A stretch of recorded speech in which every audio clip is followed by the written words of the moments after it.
Hello everyone, so this is Rakshita. So we are going to start from class 8 science chapter number 1, crop production and management. So let's get started for this. So this is about Paheli and Bujo went to their uncle's house during the summer vacation. Means जो पहेली और बूजो है वो अपने uncle के घर गए थे इस समर वैकेशंस में. Their uncle is a farmer. उनके अंकल क्या थे? फार्मर थे.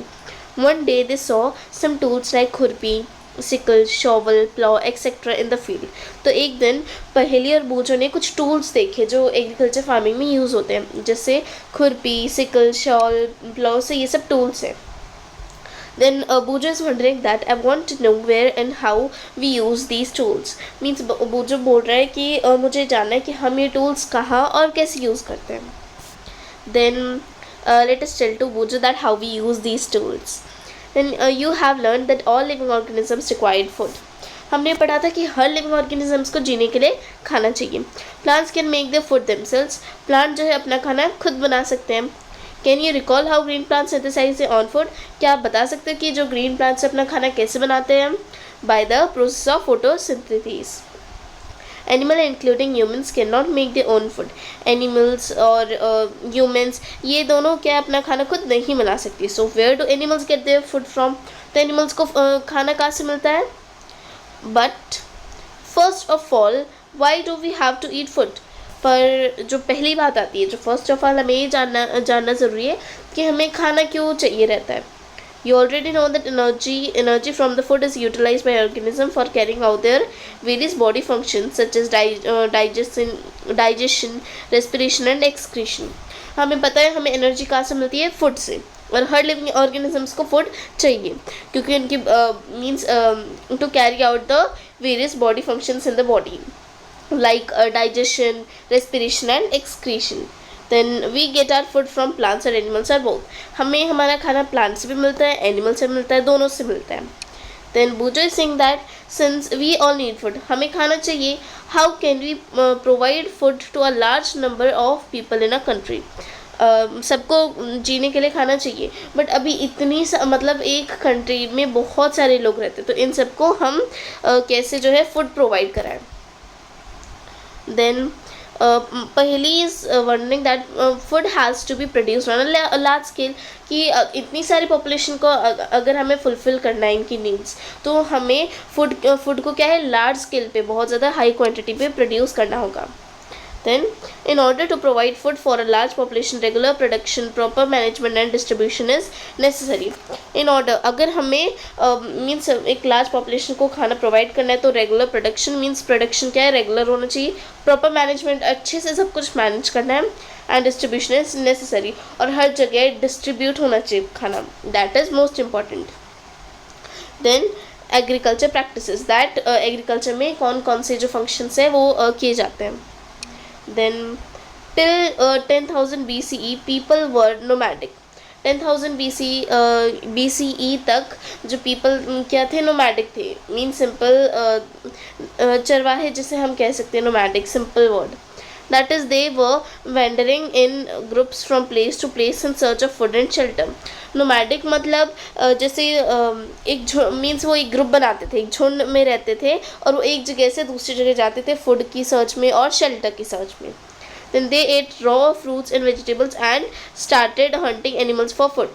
वो कच्चे फ्रूट्स और कच्चे वेजिटेबल्स खाते थे और कभी कभी एनिमल्स को शिकार करके भी खाते थे. Later they could cultivate land and produce rice, wheat and other food crops. फिर उसके बाद क्या हुआ? जब later they could cultivate, जब उन्होंने मीन्स लैंड पे वो उन्होंने कल्टिवेट करना स्टार्ट किया तो उन्होंने राइस, वीट और दूसरे और भी क्रॉप्स से वो प्रोड्यूस किए. Thus was born agriculture. तो यहाँ से क्या बन हुआ? Agriculture. Then when plants of the same kind are cultivated at one place on large scale, it is called a crop. For example, crop of wheat means that all the plants grown in a field are that of wheat. अगर कोई भी एक plant पूरे means बहुत बड़ी जो land है, जैसे ये बहुत बड़ी लैंड है और उस पर जैसे मैंने एक वीट ग्रो किया तो वही सारे वीट मीन्स जो सारे यहाँ पे जितने भी प्लेस है सारे वीट यहीं पे ग्रो होंगे मीन्स लार्ज स्केल पे, तो उसे हम बोलते हैं क्रॉप. अब इसके एग्जांपल हम ले सकते हैं, राइस भी हो सकता है, वीट भी हो सकता है। अगर हम कॉमन वीट ले, अगर एक वीट का है तो सारे वीट के ही रहेंगे। You already know that crops are of different types like cereals, vegetables and fruits. हमें पता है कि क्रॉप्स क्या अलग अलग टाइप्स के होते हैं, जैसे सीरियल्स हो गए, वेजिटेबल्स हो गए, फ्रूट्स हो गए। These can be classified on the basis of the season in which they grow. इनको हम सीजन के बेसिस पर क्लासीफाई कर सकते हैं कि कौन सा क्रॉप किस सीजन में ग्रो होता है। India is a vast country, India की बहुत बड़ी कंट्री है। The climatic conditions like temperature, humidity and rainfall vary from one region to another. अगर मीन्स इंडिया एक बहुत वास्ट कंट्री, बहुत बड़ी कंट्री है, और जिसमें क्लाइमेटिक कंडीशन है हर जगह अलग अलग है। जैसे कहीं टेम्परेचर ज़्यादा है, कहीं कम है। ह्यूमिडिटी मीन्स नमी है कहीं और कहीं नहीं है, कहीं ज़्यादा रेनफॉल है, कहीं कम है। तो ये हर रीजन में अलग अलग है। Accordingly there is a rich variety of crops grown in different parts of the country. तो यहाँ पे क्या है, अलग अलग वेराइटी है क्रॉप्स की। Despite this diversity two broad cropping patterns can be identified. तो अभी यहाँ पे यही मीन्स ये ब्रॉड जो क्रॉपिंग पैटर्न्स है, जो अलग अलग क्रॉपिंग पैटर्न है, तो इनको हम लोग 2 बेसिस पे डिवाइड कर सकते हैं। That are, first is kharif crops and second is rabi crops. So first study about kharif crops. So kharif crops are these crops which are sown in the rainy season are called kharif crops. Means kharif crops वो होती है जो जिन्हें हम सो करते हैं, सो मतलब बोना, जिन्हें हम बारिश के सीज़न में जिन क्रॉप्स को हम बोते हैं तो वो खरीफ क्रॉप्स हो गई। The rainy season in India is generally from June to September. अभी रेनी सीजन कब तक रहता है, जून से लेकर सितंबर तक रहता है। यहाँ पे एग्जांपल क्या ले सकते हैं हम, जो रेनी सीजन में बोए जाते हैं, paddy, maize, soybean, groundnut and cotton. These are the kharif crops. Then are second is rabi crop. Then the crops grown in winter season October to March are called rabi crops. Then तो यहाँ पे बोला है rabi crops वो होते हैं जिन्हें हम विंटर सीजन में बोते हैं, ठीक है, जिन्हें हम विंटर सीजन में बोते हैं, जैसे अक्टूबर से लेके मार्च तक, इन्हें हम रैबी क्रॉप्स बोलते हैं। अभी इसके एग्जांपल्स क्या है, wheat, gram, pea, mustard and linseed. Then besides these pulses and vegetables are grown during summer at many places. इसके अलावा देखा जाए तो जो पल्सेस और वेजिटेबल्स हैं ये समर में भी हम ग्रो कर सकते हैं। Then next is basic practices of crop production. अभी इसकी basic practices जो means follow करनी पड़ती है कोई भी crop उगाने के लिए, तो वो क्या क्या है। Then Bujo is saying that why paddy can not be grown in winter season. Paddy means rice ही होता है, ठीक है, धान we can say that means paddy को हम winter season में क्यों नहीं grow कर सकते। Then she says that paddy requires a lot of water. paddy को चाहिए बहुत सारा पानी, and therefore it is grown only in the rainy season. अब विंटर में तो इतना सारा पानी नहीं मिलेगा, रेनी सीजन बारिश होगी तभी ज़्यादा पानी मिलेगा, इसलिए पैडी रेनी सीजन में उगाया जाता है। The next is cultivation of crops involves several activities undertaken by farmers over a period of time. अगर कोई भी क्रॉप को हमें कल्टिवेट करना है तो उसके लिए बहुत सारी एक्टिविटीज़ एक फार्मर को परफॉर्म करनी पड़ती हैं। You may find that these activities are similar to those carried out by a gardener or even by you when you grow ornamental plants in your house. Then अभी जैसे हम कोई भी हम अपने घर में एक मीन्स एक पौधा लगा रहे हैं, एक प्लांट लगा रहे हैं, और या फिर कोई भी गार्डनर एक प्लांट लगा रहे हैं, तो यही प्रोसेस रिपीट करने एक फार्मर को भी क्रॉप प्रोड्यूस करने के लिए। These activities or tasks are referred to as agricultural practices which are listed below. अभी इन्हीं प्रैक्टिसेस को हम क्या बोलते हैं, एग्रीकल्चर प्रैक्टिसेस मीन्स जो एक्टिविटीज़ हमें एग्रीकल्चर के टाइम परफॉर्म करनी होती है। देन फर्स्ट है प्रिपरेशन ऑफ सॉइल को हमें प्रिपेयर करना पड़ता है। देन सेकेंड है सोइंग, बीज बोने पड़ते हैं। Then third adding manure and fertiliser, manure और फर्टिलाइजर उनकी क्वांटिटी के हिसाब से हमें ऐड करना पड़ता है। Then fourth is irrigation means पौधों को पानी देना। Then protecting from weeds means जो क्रॉप्स उग जाते हैं दूसरे, जो अनवांटेड क्रॉप्स रहते हैं जो चाहिए भी नहीं ऐसे उग जाते हैं नीचे छोटे छोटे ग्रास टाइप, तो उनसे उनको प्रोटेक्ट करना, प्लांट से उनको हटाना। देन सिक्स्थ इज़ हार्वेस्टिंग, फिर जब ये पूरे क्रॉप बन के रेडी हो जाए, ठीक है, पूरे ग्रो हो जाए, फिर उनको हार्वेस्ट मीन्स उनको काटना। देन सेवेंथ इज स्टोरेज, फिर उनको स्टोर करके रखना। एंड लास्ट प्रोसेस जो दिया नहीं है वो है सेल कर देना। So these are the agriculture practices. Then next is, अभी हम ये जो 7 जो एग्रीकल्चर प्रैक्टिसेस हैं हम वन बाय वन देखें। तो फर्स्ट हमारा preparation of soil. Then about preparation of soil is the first step before growing a crop. कोई भी क्रॉप उगाने से पहले सबसे पहला स्टेप है कि हमें सॉइल को, मिट्टी को प्रिपेयर करके रखना है। Then one of the most important task in agriculture is to turn the soil and loosen it. अभी सबसे इंपॉर्टेंट टास्क है इसमें, जैसे अभी हमें मीन्स जो मिट्टी है उसको टर्न अप करना, ठीक है, टर्न अप करना ताकि वो और थोड़ी लूज बन जाए। This allows the roots to penetrate deep into the soil. इसकी वजह से जो क्या है, अगर हम जब कोई भी क्रॉप उस पर बोएंगे, कोई भी प्लांट बोएंगे, सो करेंगे, तो उसके जो रूट्स रहेंगे डीप, एकदम डीप पेनिट्रेट करेंगे, मीन्स सॉइल के अंदर क्या है, बहुत ज़्यादा अंदर जा पाएंगे। The loose soil allows the roots to breathe easily even when they go deep into the soil. अगर वो जितने डीप जाएंगे उतनी आसानी से क्या है, वो ब्रीथ कर पाएंगे plants. Why does the loosening of soil allow the roots to breathe easily. अब जब हम लोग मिट्टी को लूज करते हैं, ठीक है, जब मिट्टी को लूज करते हैं तब रूट्स क्यों आसानी से ब्रीथ कर सकते हैं। The लूजन soil helps in the growth of worms and microbes present in the soil.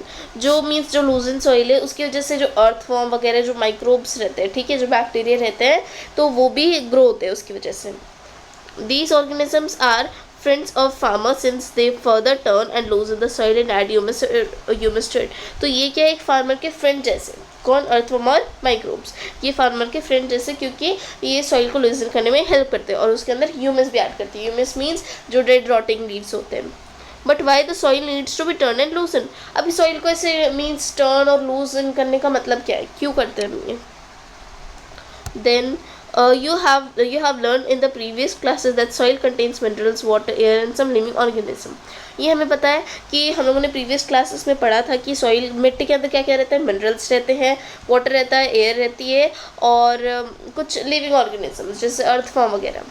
Then in addition dead plants and animals gets decomposed by soil organism. और देखा जाए तो अगर जो डेड प्लांट और एनिमल्स रहते हैं, ठीक है, उनको कौन डिकम्पोज करता है, वो भी तो सॉइल के अंदर ही डिकम्पोज हो जाते हैं। In this way various nutrient in the dead organism are released back into the soil. अभी जो डेड प्लांट्स और एनिमल्स जो भी है, जब वो डिकम्पोज होते हैं तो सॉइल के अंदर मिल जाते हैं, मिट्टी के अंदर मिल जाते हैं, और जो उनके न्यूट्रिएंट्स रहते हैं वो फिर वापस सॉइल में चल जाते हैं। These nutrients are again absorb by plants. अब जो न्यूट्रिएंट्स बचते हैं डेड प्लांट्स और एनिमल्स की, तो उनको कौन एब्जॉर्ब कर लेता है, plants. Then since only a few centimeters of the top layer of soil support plant growth, turning and loosening of soil brings a nutrient rich soil to the top so that plants can use these nutrient। अभी कुछ ही centimetre means सिर्फ कुछ ही centimetre की जो top layer रहती है वो उसमें जो अर्थवर्म रहते हैं उसमें ग्रो करते हैं, जिसकी वजह से सॉइल और टर्न लूजन होती है। अभी जब ये लूज मीन्स टर्न और ये लूजनिंग ऑफ सॉइल जो है, इसके वजह से जो न्यूट्रिएंट रिच सॉइल है, ठीक है, जो न्यूट्रिएंट रिच पार्टिकल्स है जो भी, तो वो ऊपर आ जाते हैं, कैन यूज दिस न्यूट्रिएंट, जो वो ऊपर आ जाते हैं, ठीक है, टॉप लेयर पे हो जाते हैं, तो वो भी क्या है, न्यूट्रिएंट्स को यूज़ कर सकते हैं।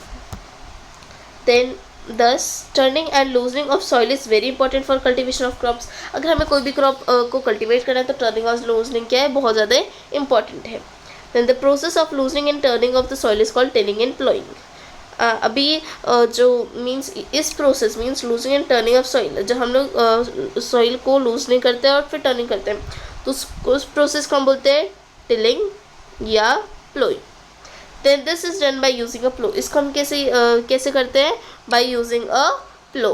You can see the picture here, this is given here below, this is the plough, जो like this. Wait, I will change my colour. See this, you can see जो यहाँ पे ये जो है, इसकी वजह से जो ये जो सॉइल है वो टर्न और लूज मीन्स टर्न अप हो रही है, ठीक है, तो इसकी वजह से क्या है, ये टर्न अप हो रही है, तो ये क्या हेल्प कर रही है, these are helping to turn and loosening in the soil. This is the plough. Then next या plough are made of wood और आयरन। जो प्लो क्या है, वुड की भी बनी हो सकती है, आयरन की भी।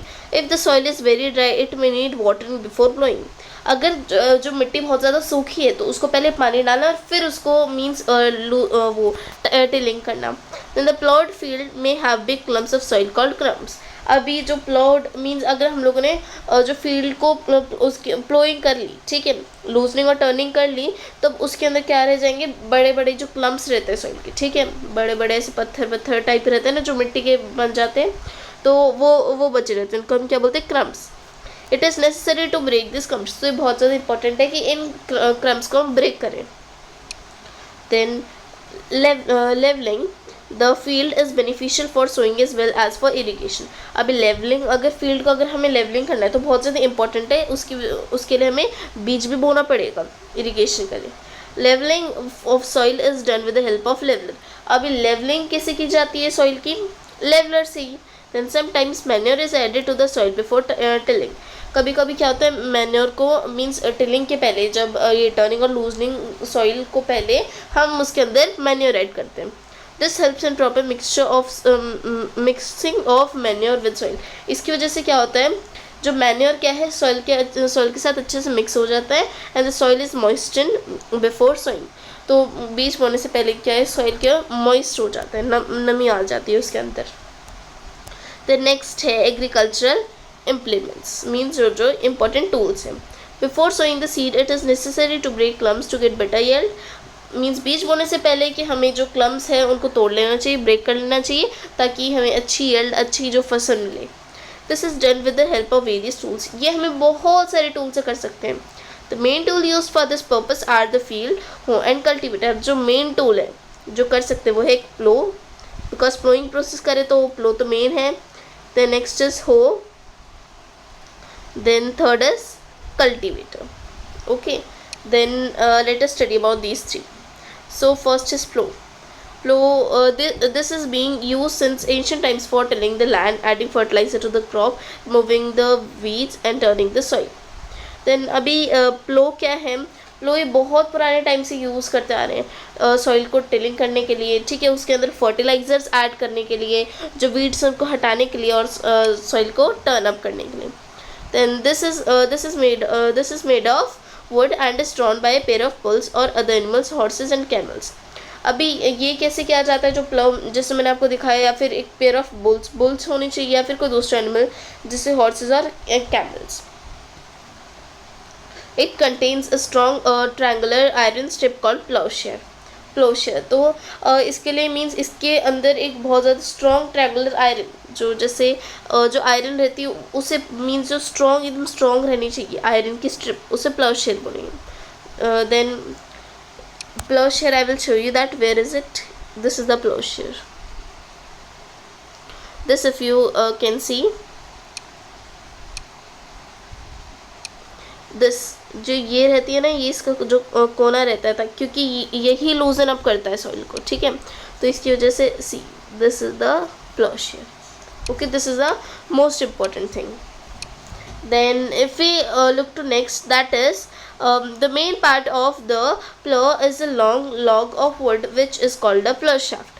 अब जो मेन पार्ट रहता है, जो मतलब एक जो लॉग रहता है वुड का, जिसे हम कह सकते हैं लॉग, ये वाला, ठीक है, ये जो लॉन्ग लॉग रहता है, लंबा लॉग रहता है वुड का, ठीक है, इसे हम बोलते हैं प्लोशेयर. तो ये भी एक बहुत ज़्यादा मेन इंपॉर्टेंट पार्ट है इसका. Then there is a handle at one end of the shaft, the other end is attached to beam which is placed on the bull's neck. अभी एक हैंडल है, ठीक है, at one end of the shaft. एक shaft means जो ऊपर जो रहती है, ऐसे रहता है ना ये, हाँ, जो ये वाली रहती है, तो इसका एक एंड से शाफ्ट है यहाँ पे.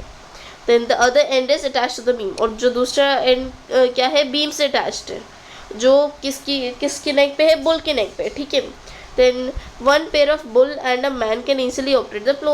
तो आसानी से कोई भी मैन क्या है, बुल को ऑपरेट कर सकता है. Then the indigenous wooden plow is increasingly being replaced by iron plow nowadays. अभी जो indigenous means जो simple wooden plow है, ठीक है, जो मैंने आपको पिक्चर में दिखाया, तो वो अभी इसकी जगह क्या है, अभी जो टेक्नोलॉजी की वजह से जो आयरन प्लॉ आ रहा है, ठीक है, वुड का है, तो वो वुड में भी हो सकते हैं और आयरन में भी हो सकते हैं. Then next is hoe. It is a simple tool which is used for removing weeds and for loosening the soil.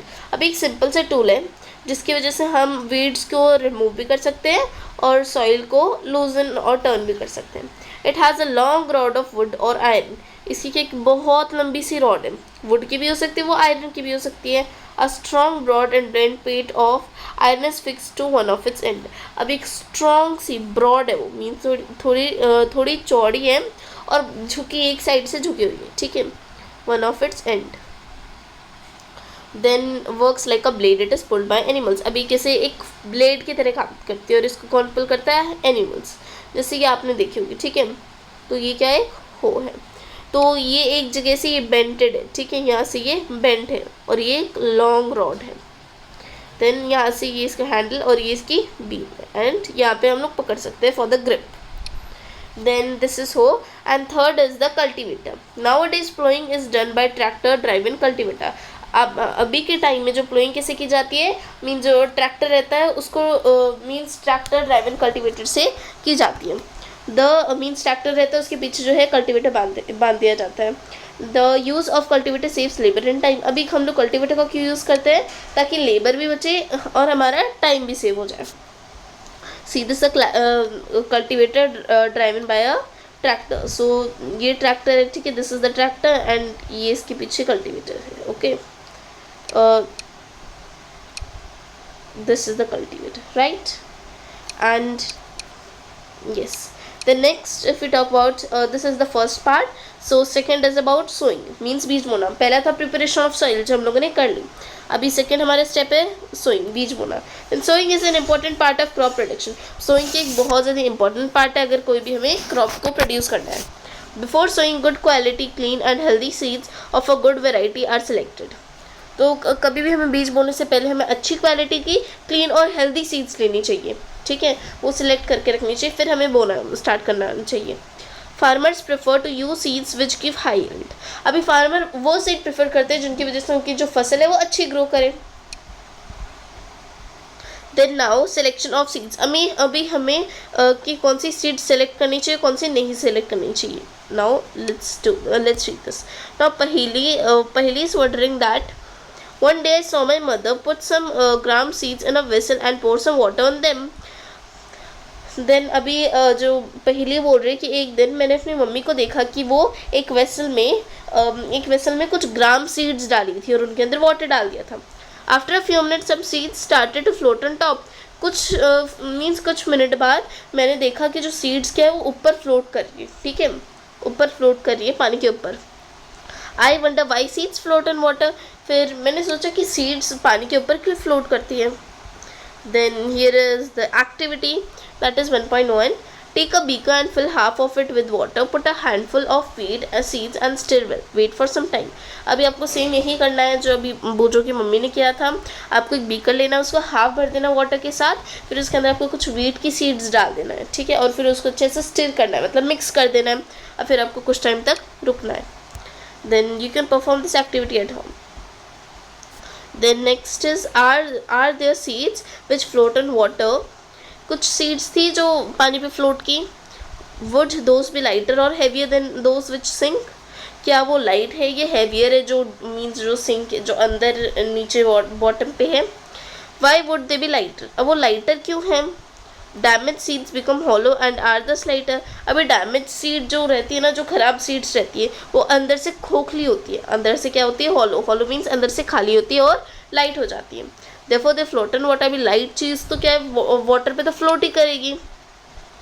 Then this is a good method for separating good healthy seeds from the damage ones. अभी बहुत अच्छा method है अगर हमें good और healthy seed separate करनी है तो. Before sowing, one of the important tasks is to know about the tools used for sowing seeds. अभी यहाँ पे बोला है बिफोर सोइंग, बीज बोने से पहले एक बहुत ज़्यादा इंपॉर्टेंट टास्क है. वो क्या है, जो मीन्स अभी बीज बोने के लिए कौन सी जो टूल्स का यूज़ होता है. Then first is traditional tool. Then the tool use traditionally for sowing seeds is shaped like a funnel. अब ये एक ट्रेडिशनल टूल है जो एक फनल की तरह शेप, जैसे आप देख सकते हैं यहाँ पे. These are the pair of bulls और for this I have to change this color. Yeah, so आप देख सकते हो this is the funnel and these are the pairs of bull. तो ये funnel की वजह से इसके अंदर जो है जो seeds है वो पुट किए जाते हैं. Then the seeds are filled into the funnel. अभी seeds funnel के अंदर डाले जाते हैं, passed down through 2 or 3 pipes having sharp ends. अभी जो ये है जब इसके अंदर सीड्स डालते हैं, ठीक है, इसके अंदर सीड्स डालते हैं, जब ये लॉन्ग पाइप से पास होके यहाँ पे ये इसमें सॉइल में मिक्स हो जाती है, सॉइल में सो हो जाती है. Then these ends pierce into the soil and place seeds there. अभी ये कहाँ ख़त्म होती है, अभी फनल है, ठीक है. देन ये पूरा नीचे जगता अभी सॉइल है, ठीक है. तो ये पूरा यहाँ पे ख़त्म होता है, पूरा यहाँ पे ख़त्म होता है, जिसकी वजह से जो सीड्स है वो सीधा सॉइल में जाते हैं. देन ये था ट्रेडिशनल टूल. उसके बाद है एक और टूल है जिसकी वजह से हम ये कर सकते हैं, दैट इज़ सीड ड्रिल. ये बहुत बार आप लोगों ने देखा भी होगा seed drill. Then nowadays the seed drill is used for sowing with the help of tractors. अभी सीड ड्रिल कैसे यूज़ किया गया है, हम इसे ट्रैक्टर की हेल्प से बीज बोते हैं इसमें. This sow the seeds uniformly at equal distance and depth. अभी इन बीजों को क्या करते हैं हम, एक मीन्स इसके मदद से, इसकी हेल्प से एक ही डिस्टेंस, मीन्स इतना, इसमें भी इतना डिस्टेंस, इसमें इतना डिस्टेंस, इक्वल डिस्टेंस होना चाहिए, मीन्स इक्वल डिस्टेंस होता है इसमें. और डेप्थ भी, इसकी गहराई ज़्यादा है तो इसकी भी ज़्यादा होगी, इसकी भी ज़्यादा, सबकी ज़्यादा होगी. अगर किसी की कम है गहराई तो सबकी कम होगी. Then after that this it ensures that seeds get covered by the soil after sowing. तो ये क्या इंश्योर करता है कि सीड्स जब हम लोग बीज बोते हैं तो सीड क्या है, सॉइल से कवर हो जानी चाहिए. क्यों? This protect seeds from being eaten by birds. अगर हम लोग वो सॉइल अगर हम लोग बीज बो के उसके ऊपर मिट्टी नहीं ढकेंगे तो वो क्या हो जाएगी, बर्ड्स आके उसे सीड्स को खा लेंगे. Then sowing by using a seed drill saves labour and time. अगर हम इस सीड ड्रिल की हेल्प से करें तो इसकी वजह से हमारा टाइम भी बचेगा और लेबर भी बचेगा. Then Bujo is wondering that there is a nursery near my school. I found that little plants were kept in a small bags. Why are they kept like this? बुजो बोल रहा है कि मेरे स्कूल के पास एक nursery है, ठीक है. तो फिर मैंने देखा कि वहाँ पे छोटे छोटे प्लांट्स रखे हुए बैग्स में, ठीक है, छोटे छोटे बैग्स में प्लांट उगाए हुए हैं. तो ऐसा क्यों है, वो मीन्स बैग्स में क्यों रखे हुए हैं. देन पहेली saying that seeds of a few plants such as paddy are first grown in nursery. अभी पहेली बोल रही है कि जैसे जो कुछ प्लांट की जो सीड्स रहती है, जो बीज रहती है, जैसे पैडी हो गया, तो वो कहाँ सबसे पहले नर्सरी में ही उगाए जाते हैं. when they grow into seedling, जब वो सीडलिंग मीन जब उसके पत्ते आने लगते हैं, they are transplanted to the field manually. फिर वो मीन्स खेत में ही उनको प्लांट कर दिया जाता है. Some forest plants and flowering plants are also grown in the nursery. बहुत सारी जो फॉरेस्ट के प्लांट है या फिर जो फ्लावर वाले प्लांट है वो भी नर्सरी में ही ग्रो होते हैं. The next is appropriate distance between the seeds is necessary to avoid overcrowding of plants. अभी इनके बीच में क्या है, जो हर प्लांट, जैसे ये एक प्लांट है, ये एक प्लांट है, ये एक प्लांट है, तो इनके बीच में क्या है, डिस्टेंस होना चाहिए, ठीक है. मैंने तो बहुत पास बनाया, जैसे ये प्लांट, ये प्लांट, ये एक प्लांट, तो ऐसे इनके बीच में क्या है, यहाँ पे डिस्टेंस होना चाहिए. वाइड डिस्टेंस क्यों मेंटेन करना है, बिकॉज क्योंकि अगर हम लोग प्लांट जिसमें एक यहाँ बो दिए तो दूसरा यहाँ पे, दूसरा इसके ऊपर, इसकी साइड वगैरह में, ठीक है. तो इसमें क्या है, बहुत ज़्यादा ओवर क्राउडिंग हो जाएगा and we should avoid this allow plants to get sufficient sunlight. इसकी मीन्स इसकी वजह से जो प्लांट को क्या है, सफिशेंट सनलाइट नहीं मिल पाती, न्यूट्रिएंट भी नहीं मिल पाते, सफिशेंट वाटर भी नहीं मिल पाता. At times a few plant may have to be removed to prevent overcrowding. कुछ प्लांट्स क्या हमें हटाने पड़ते क्योंकि बहुत ज़्यादा भीड़ हो जाती है, बहुत ज़्यादा प्लांट्स उगने लगते हैं. Then this is the second step जिसमें हमने sowing of seeds देखा. Then third step that is adding manure and fertilizer, कि हमें manure और fertilizer add करना, कितनी amount में करना है और क्या क्या advantages और disadvantages. Let's see that. Then here first is the substance which are added to soil in the form of nutrient for the healthy growth of plants are called manure and fertilizer. जो substance हम लोग मिट्टी में add करते हैं, means plants में add करते हैं ताकि हम उनका जो न्यूट्रिएंट है वो बढ़ा सकें, तो वो क्या ऐड करते हैं हम, मीन्स उनकी हेल्दी ग्रोथ के लिए, वो है manure and fertilizer. Manure and fertilizer. So Bojo is wondering that I saw a healthy crop growing in a farm. In the neighboring farm, the plants were weak. Why do some plants grow better than others? I saw a healthy crop. तो मैंने वो जो बोल रहा है कि मैंने अपनी फार्म के पास क्या है एक हेल्दी क्रॉप देखा था उगता हुआ, और मेरे पड़ोस में, ठीक है, मेरे नेबरिंग में क्या एक फार्म है जहाँ पे प्लांट्स जो बहुत ज़्यादा कमज़ोर थे, बहुत ज़्यादा वीक थे. तो ऐसा क्यों है? एक एक प्लांट दूसरे से ज़्यादा हेल्दी क्यों है, ठीक है, और दूसरे से वीक क्यों है? Then soil supplies mineral nutrient to crop plant. अभी सॉइल क्या करता है? सबको मिनरल देने का काम करता है, सब प्लांट्स को मिनरल देने का काम करता है. These nutrients are essential for the growth of plants. अभी ये जो न्यूट्रिएंट है ये प्लांट की ग्रोथ के लिए बहुत ज़्यादा इंपॉर्टेंट है. in certain areas farms grow crop after crop in the same field. जो ये न्यूट्रिएंट्स जो होते हैं, ठीक है, बहुत ज़्यादा इंपॉर्टेंट है वैसे भी प्लांट की ग्रोथ के लिए. और कुछ एरियाज़ में जो है फार्म्स क्या फार्मर्स जो होते हैं, ठीक है, वो एक ही फील्ड में जैसे एक क्रॉप ग्रो कर लिया वीट, उसके बाद फिर राइस करना, उसके बाद कुछ और क्रॉप, ठीक है, तो एक ही फील्ड में ग्रो करते हैं. The field is never left uncultivated और फैलो. तो कभी भी फील्ड को मीन्स इसे अनकल्टिवेटेड ऐसे खाली नहीं छोड़ना चाहिए, क्योंकि बिकॉज जैसे हमारा मैंने वीट उगाया, अब मेरा वो मतलब ग्रो हो गया पूरा अच्छी तरीके से, मैंने उसको हार्वेस्ट मीन्स कट कर लिया. अब वो लैंड को मैं ऐसे अनकल्टिवेटेड थोड़ा ना छोड़ सकती हूँ, मुझे उस पे दूसरा क्रॉप ग्रो करना ही पड़ेगा. Then imagine what happens to the nutrient. अभी आप इमेजिन करो अगर हम लोग मतलब ऐसे ही छोड़ दें उसको, तो न्यूट्रिएंट्स का क्या होगा वहाँ पे. Then continuous cultivation of crops makes the soil poor in nutrient. अभी अगर हम लोग कंटिन्यू कल्टिवेशन भी करते रहे ना, उसकी वजह से न्यूट्रिएंट क्या है बहुत ज़्यादा कम मिलने लगेंगे. Therefore, farmers have to add manure to the fields to replenish the soil to the nutrients. अब इसलिए जो है फार्मर्स को क्या है टाइम टू टाइम मैन्योर और फर्टिलाइज़र ऐड करना चाहिए ताकि वो जो सॉइल की जो ये प्रॉपर्टीज़ हैं जो भी इनको फुलफिल कर पाए requirements. This process is called manuring. तो इस प्रोसेस को हम क्या बोलते हैं? मैन्योरिंग. improper और insufficient manuring result in weak plants. अगर हम अच्छे से insufficient मीन्स उनको sufficient तरीके से पूरी तरीके से मैन्योर नहीं ऐड करेंगे तो प्लांट्स क्या हो जाएंगे? कमज़ोर हो जाएंगे. Manure is an organic substance obtain from the decomposition of plants और एनिमल वेस्ट. अभी मैन्योर एक ऐसा ऑर्गेनिक एक ऐसा नेचुरल सब्सटेंस है जो किससे मिलता है? जब प्लांट्स और एनिमल्स डिकम्पोज हो जाते हैं. Then farmers dump plant and animal waste in pits at open places and allow it to decompose. जो फार्मर्स क्या है means farmer dump planted waste means plant और फार्मर क्या करते हैं? प्लांट एक गड्ढा खोदते हैं, ठीक है, एक पिट खोदते हैं, पिट मतलब गड्ढा, उसमें प्लांट और एनिमल के वेस्ट डाल देते हैं और फिर उसको कुछ टाइम तक मतलब बहुत दिन या हफ्ते या वीक कैन सेम थिंग उनको डिकम्पोज करने के लिए रख देते हैं. The decomposition is caused by some micro organism. अब ये डिकम्पोजिशन कौन करता है? माइक्रो ऑर्गेनिज्म, जैसे बैक्टीरिया, फंगी वगैरह ये सब. The decompose matter is used as organic manure. और जो मैटर जो डिकम्पोज हो चुका है उसे हम मैन्योर के तौर पे यूज़ करते हैं. You have already learn about vermi composting in class 6. तो क्लास 6 में आपने वर्मी कंपोस्टिंग के बारे में तो पढ़ा ही होगा. Then next is this activity. Let's read this activity 1.2. That is take monk or wait, I will change my color. Yes, now we can start.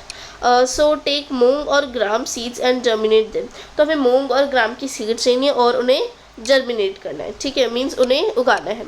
Then select 3 equal size seedling means 3 equal size की seedling हमें grow करनी है. Take 3 empty glasses और similar vessels. हमें 3 खाली glasses चाहिए और same होने चाहिए. उन्हें हम A, B, C मार्क करना है. To glass A add little amount of soil mixed with a little cow dung manure. तो ग्लास ए में क्या हमें ऐड करना है? जिसमें सॉइल होनी चाहिए और उसमें हमें थोड़ा सा काउ डंग मैन्योर ऐड कर देना है.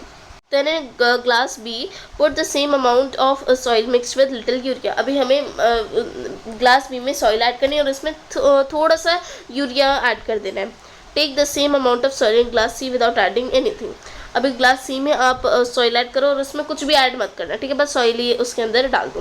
ना pour the same amount of water in each glass and plant the seedling in them.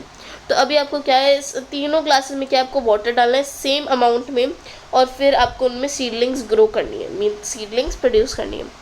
Keep them in a safe place and water them daily. उनको एक सेफ प्लेस पे रखो और हमेशा उनको वाटर दो।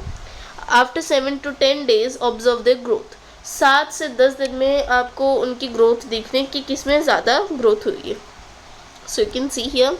Then next is this is plant means glass A, glass B and glass C. तो आप देख सकते हो ग्लास बी में क्या है, बहुत ज़्यादा ये हुई है, ग्रोथ हुई है। तो ग्लास बी में what we have put, glass B में हम लोगों ने डाला था थोड़ा सा यूरिया, ठीक है, थोड़ा सा यूरिया डाला था। Then next is did plants in all the glass grow at the same place, इन तीनों ग्लास में सेम जगह पे मीन्स एक सेम अमाउंट पे सबने ग्रो किया, नहीं। Which glass showed better growth of plants, कौन से ग्लास में सबसे अच्छी ग्रोथ हुई प्लांट्स की, वो है ग्लास बी।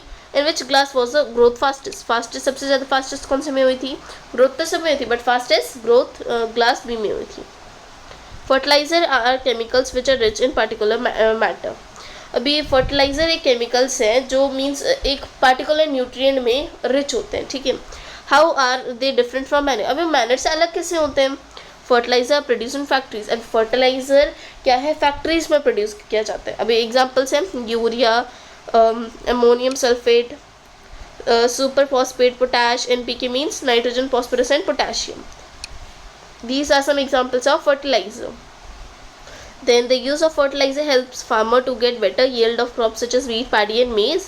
अभी जैसे हम लोग फर्टिलाइज़र का यूज़ कैसे करते हैं, अगर फार्मर को अच्छी फसल होनी चाहिए जैसे वीट, पैडी और मेज़ की, तो इसलिए फर्टिलाइजर्स ऐड किए जाते हैं। But excessive use of fertiliser has made the soil less fertile, अगर हम ज़्यादा यूज़ करेंगे मीन्स ज़्यादा अमाउंट में हम फर्टिलाइज़र ऐड करेंगे जितना रिक्वायर नहीं है उससे भी ज़्यादा, तो सॉइल को क्या है, कम फर्टाइल बना देगा। Then fertiliser have also become a source of water pollution, so fertiliser की वजह से भी वाटर पोल्यूशन होता है। Therefore, in order to maintain the fertility of the soil, we have to substitute fertilizer with organic manure or leave the field uncultivated in between two crops. अभी in order to maintain the fertility of soil, अगर हमें soil की जो fertility है, soil की जो उपजाऊ है, तो उसको बनाए रखना है, तो उसकी वजह से हमें फर्टिलाइजर क्या है, विद ऑर्गेनिक मैन्योर और लीव द फील्ड अनकल्टिवेटेड, या फिर हम अनकल्टिवेटेड फील्ड छोड़ सकते हैं, या फिर हमें एक मीन्स प्रॉपर अमाउंट में फर्टिलाइजर्स यूज़ करना होगा। The use of manure improve soil texture as well as water retaining capacity. It replenish the soil with the nutrient. अभी अगर हम manure यूज़ करते हैं तो वो soil की जो texture है, जो soil की मीन्स जो टच करने का होता है, मीन्स जो texture है, ठीक है, जो उसकी स्मूथनेस वो बहुत अच्छी होती है, और वाटर उसको मीन्स जो सॉइल को क्या, सॉइल जो है वाटर को होल्ड करके रखता है, और it replenish the soil with nutrient, और उसमें सॉइल में न्यूट्रिएंट्स भी रहते हैं। Then another method of replenishing the soil with nutrient is through crop rotation. अगर हमें मीन्स जो soil में nutrients fulfill करना है तो दूसरा मेथड क्या है, crop rotation। अभी ये क्या होता है, this can be done by growing different crops alternately। अभी हमें ये क्या है, जैसे एक क्रॉप किया फिर दूसरा अलग किया, फिर एक क्रॉप किया दूसरा नहीं किया, फिर तीसरा किया, चौथा नहीं किया, पाँचवा किया, ऐसे अल्टरनेटली ग्रो करना। Then earlier farmers in northern India used to grow legumes as fodder in one season and wheat in the next season. तो पहले क्या होता है, जो फार्मर जो नॉर्थ साइड में, इंडिया के नॉर्दर्न साइड में, जैसे पंजाब, हरियाणा वगैरह, ये जम्मू कश्मीर में, तो यहाँ पे जो लेग्यूम्स ग्रो किए जाते हैं, जैसे एक सीज़न में लेग्यूम्स ग्रो कर लिया, उसके नेक्स्ट वाले सीज़न में वीट ग्रो कर लिया, ऐसे। This help in the replenishment of the soil with nitrogen, तो इसकी वजह से जो मीन्स जो न्यूट्रिएंट की भी रिप्लेनिशमेंट हो जाती थी नाइट्रोजन के साथ। Then farmers are being encouraged to adopt this practice, तो भी farmers क्या है, encourage means उनको ये practice अभी adopt करनी थी। Then in the previous classes you have learned about rhizobium bacteria, means previous class में हमने rhizobium bacteria के बारे में पढ़ा होगा। These are present in the nodules of fruits of leguminous plant, जो leguminous plant होते हैं, ठीक है, जैसे पल्सेस टाइप की, ये पल्सेस जैसे ही होते हैं, बट ये लेग्यूमिनस जो प्लांट्स होते हैं, ये कहाँ, ये लेग्यूमिनस प्लांट के जो रूट्स होते हैं, ठीक है, उनके नोड्यूल्स में छोटे छोटे राइजोबियम बैक्टीरिया प्रेजेंट रहते हैं। द फिक्स एटमॉस्फेरिक नाइट्रोजन, तो ये जो एटमॉस्फेरिक नाइट्रोजन रहती है ना, उसको फिक्स करते हैं एटमॉस्फेयर में। Then difference between fertiliser and manure, तो ये यहाँ पे फर्टिलाइज़र और मैन्योर के डिफरेंस बताए गए हैं। सो यहाँ पे फर्टिलाइज़र और मैन्योर, या so fertiliser, wait just a minute, या so fertiliser is a man made inorganic salt. तो ये क्या है, मैन मेड इनऑर्गेनिक सॉल्ट, क्योंकि फर्टिलाइजर तो खुद भी बना सकते हैं। Then manure is a natural substance obtained by the decomposition of cattle dung and plant residues. But manure का एक नेचुरल प्रोसेस है, क्योंकि ये कब बनता है, जब हम लोग प्लांट और एनिमल वेस्ट को डिकम्पोज करते हैं। Then fertiliser prepared in factories. Fertiliser कहाँ बनता है, फैक्ट्रीज में से, तो मैन मेड हुआ। तो manure can be prepared in field, manure को हम फील्ड में भी प्रिपेयर कर सकते हैं। Then fertiliser does not provide any humus to the soil. Fertiliser क्या है, मीन्स ह्यूमस नहीं देता सॉइल को, मीन्स रेड रॉटिंग लीव्स वगैरह ये सब नहीं देता। But manure provides a lot of humus to the soil, but manure क्या बहुत सारी ह्यूमस देता है सॉइल को।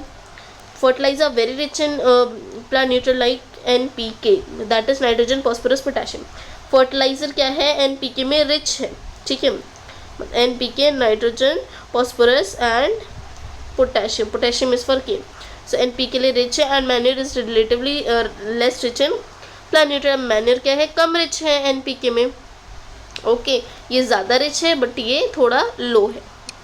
then these are the differences. So if we move next, that is table 11 point table 11 point sorry 1.1 sorry table 1.1 gives a difference between the fertilizer and manure. तो इसमें जो table 1.1 है, इसमें हमें फर्टिलाइज़र और मैन्योर के बीच में क्या क्या डिफरेंसेस हैं, तो 4 डिफरेंसेस यहाँ पे बताए गए हैं। So next is that advantages of manure. अभी मैन्योर के क्या क्या फ़ायदे हैं। The organic manure is considered better than fertiliser. जो organic manure means organic means जो नेचर से हमें प्रोवाइड होता है, तो वो मैन्योर फर्टिलाइज़र से बेटर क्यों कंसिडर किया जाता है, दिस इज़ बिकॉज, सो इसके कुछ मेन रीजन्स हैं। So let's check that. So first is it enhances the water holding capacity of the soil. तो पहला जो है मैन्योर क्या है, जो वाटर मीन्स वाटर को एब्जॉर्व कर लेता है, सॉइल में जल्दी एब्जॉर्व कर लेता है। Then second is it makes the soil porous due to which exchange of gases becomes easy. तो इस सॉइल को क्या है, पोरस मीन्स सॉफ्ट बना देता है और इसके अंदर मीन्स कुछ होल्स कर देता है ताकि जो गैसेज हैं वो अंदर और बाहर आ जा सकें। It increases the number of friendly microbes, इसकी वजह से, और जो फ्रेंडली माइक्रो ऑर्गेनिज्म जैसे फ्रेंडली अर्थ फॉर्म्स जो रहते हैं, मैंने आपको बताया था ना फार्मर के फ्रेंड रहते हैं, तो वो भी इंक्रीज़ हो जाते हैं। Then it improves the texture of the soil. तो ये क्या है, जो टेक्सचर रहता है सॉइल का, ठीक है, जो टेक्सचर रहता है सॉइल का उसको भी इम्प्रूव कर देता है। Then this is all about adding manure and fertiliser. तो ये हमारा थर्ड पार्ट था, थर्ड प्रैक्टिस थी। So fourth is irrigation. Irrigation means पौधों में पानी देना, ठीक है, means to put water, okay, to give water to the plants. So अभी इरिगेशन के हम लोग क्या क्या सोर्सेज हैं और एंड ट्रेडिशनल मेथड्स वगैरह ये सब हम नेक्स्ट वीडियो में देखने वाले हैं। I hope that you understood that what I taught. So this is the first part. So thank you so much for watching this video. Bye guys.